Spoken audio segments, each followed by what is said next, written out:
Magandang hapon! Kumusta po? Narito po ulit ang update natin para sa lagay ng ating panahon.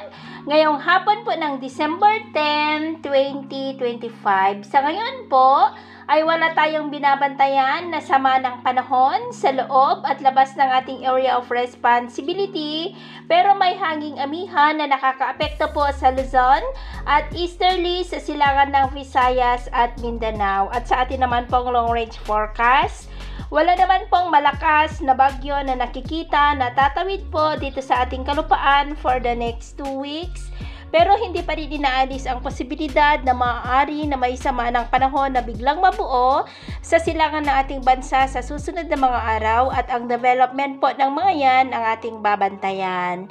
At sa lagay naman po ng ating panahon, ngayong hapon ay nakakaranas ng maulap na kalangitan na minsan ay may mga pulo-pulo na mga pag-uulan lalo na sa Cagayan, ilang bahagi ng Isabela, Cordillera, Ilocos Sur, La Union, Tarlac, Quezon, Camarines Norte, Marinduque, Calapan, southern part ng Palawan, Samar Island, Leyte, Bohol, Cebu, Zamboanga Peninsula, Northern Mindanao, Caraga, Davao Region at Sorsogon. At mamayang gabi, may mga isolated rains pa rin sa ilang bahagi ng ating bansa, kaya mag-ingat po tayo sa mga banta pa rin ng mga pagbaha at pagguho ng lupa. Sa atin naman po mga baybayin, maalon po ngayon sa mga baybayin ng extreme northern Luzon at silangang baybayin ng Luzon, dahil ang mga alon ay posibleng aabot po hanggang sa 2 to 3.5 meters height.